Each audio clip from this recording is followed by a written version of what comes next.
o'zbek dublyaj deganda xayolingizga qaysi kinolar keladi? Iltimos, sekinroq gapirsangiz, yozib olay. Kim bu? Gazetchi bo'lsa kerak. Men Marvel kinostudiyasining Temir odam 1-2 filmlarini o'zbek tilidagi tarjimasini ko'rdim. Birinchisi zo'r, menga yoqdi, normalniy. Ikkinchisiga kelganda men bu videoni olishga qaror qildim, to'g'risini aytsam. Tan olinglar, Temir odam kinosidagi eng yoqadigan sahna mana shu bo'lsa kerak hammaga. Salom og'ayni, ishlar qalay?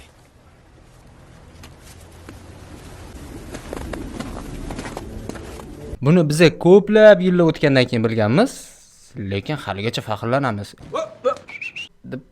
Temir odam 2 filmini o'sha boshlarini o'zidayoq bitta ajoyib holatga ko'zim tushdi.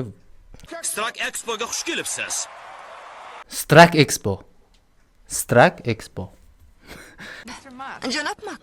Pepe, Salom. tabriklayman. Katta rahmat. Yo'lam, qalaysan?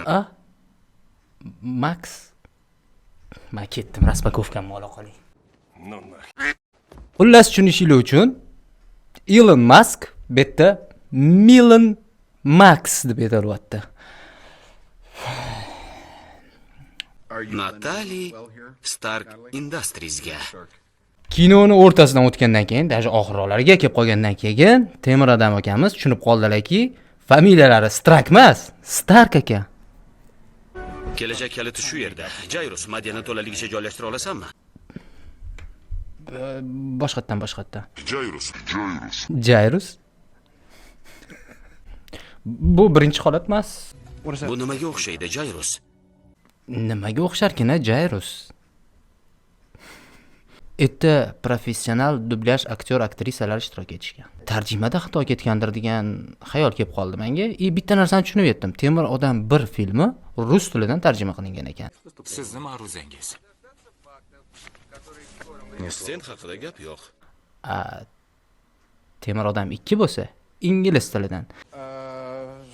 Janob Toniga shaxsiy yo'riqnoma. Demak, bitta xato yo tarjimonda yoki dublyaj aktyorlariga tekst yozib bergan. Kim yozib beradi? Disclaimer, bu video kimdir ustidan kulish uchun emas.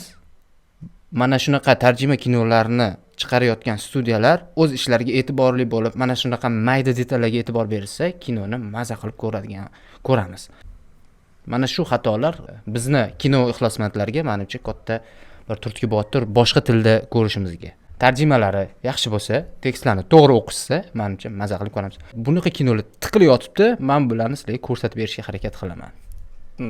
Raspakovka tugadi endi. Texnik sabablarga ko'ra boshqa yo'nalishga o'tishga qaror qildik.